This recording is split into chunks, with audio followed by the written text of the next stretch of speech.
संग्रामसिंह कुपेकर राष्ट्रवादीच्या तंबूत, तर स्वाती कोरी आणि गोपाळराव पाटील भाजपच्या वाटेवर. नमस्कार, मी अक्षय जहागीरदार आणि आपण पाहतात सकलम. जिल्हा परिषद निवडणुकीच्या तोंडावर गडहिंग्लज, आजरा, चंदगड या तालुक्यांमध्ये प्रचंड राजकीय उलथापालथ सुरू आहे.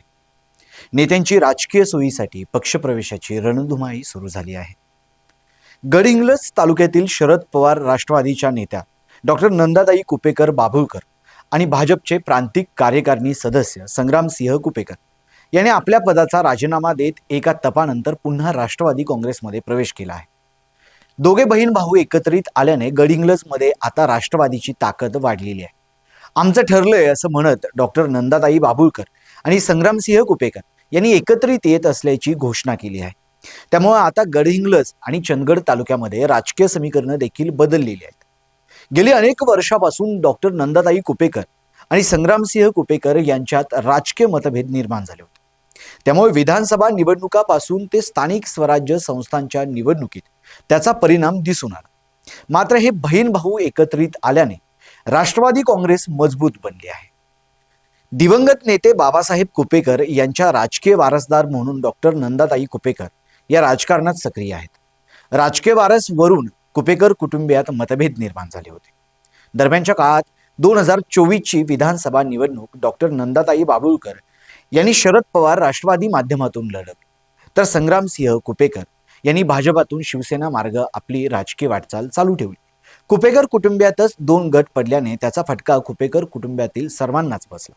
अखेर जिल्हा परिषद निवडणुकीच्या पार्श्वभूमीवर नंदाताई कुपेकर बाभुळकर आणि संग्रामसिंह कुपेकर एकत्रित आले आहेत. त्यांच्या एकत्रित येण्यामुळे गडहिंग्लज तालुक्यात अजित पवार यांची राष्ट्रवादी भक्कम होणार आहे. संग्रामसिंह कुपेकर हे गेले अनेक वर्ष राजकीय व सामाजिक क्षेत्रात सक्रिय आहेत.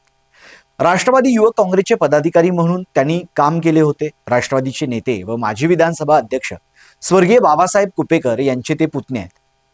बाबासाहेब कुपेकरांचा राजकीय वारसदार म्हणूनही त्यांच्याकडे पाहिलं जात होतं. बाबासाहेबांच्या निधनानंतर त्यांच्या पत्नी श्रीमती संध्यादेवी कुपेकर यांनी आमदारकीची निवडणूक लढवली आणि जिंकली सुद्धा. दरम्यानच्या काळात संग्रामसिंह कुपेकर हे राष्ट्रवादी काँग्रेसपासून दुरावले होते. दरम्यान या राजकीय उलथापालथी होत असतानाच जनता दलाच्या नेत्या स्वाती कोरी या भाजपमध्ये प्रवेश करणार असल्याची चर्चा आहे.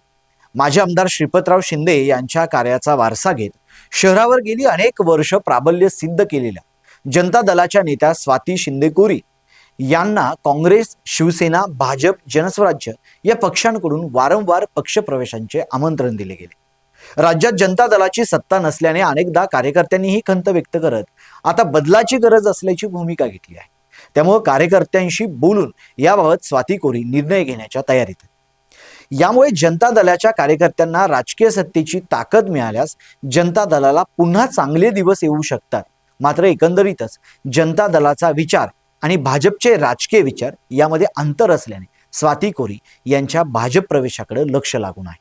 याशिवाय काँग्रेसचे प्रदेश सदस्य गोपाळराव पाटील यांनी जिल्हा परिषद पंचायत समिती निवडणुकीच्या पार्श्वभूमीवर भाजपमध्ये प्रवेश करणार असल्याचं सांगण्यात येत आहे. चंदगडचे आमदार शिवाजी पाटील यांच्याशी चर्चा केल्यानंतर हा निर्णय गोपाळराव पाटील यांनी घेतल्याचं समजत आहे. गोपाळराव पाटील गटाच्या पहिल्या फळीतील कार्यकर्त्यांनीही या राजकीय वृत्ताला दुजोरा दिला आहे. त्यामुळे एकूणच चंदगड आणि गडहिंग्लज तालुक्यात जिल्हा परिषद निवडणुकांच्या पार्श्वभूमीवर राजकीय समीकरणे बदलताना दिसत आहेत. मात्र सत्तेच्या बाहेर असणाऱ्या काँग्रेस आणि शरद पवार राष्ट्रवादीसाठी हा धक्का मानला जात आहे. चंदगडच्या या घडामोडींच्या संदर्भातल्या तुमच्या प्रतिक्रिया आमच्या कॉमेंट बॉक्समध्ये नक्की कळवा. आजचा व्हिडिओ आवडला असेल तर लाईक आणि शेअर करायला विसरू नका. तसेच आपल्या हक्काच्या सकलम चॅनलला सबस्क्राईब जरूर करा. धन्यवाद.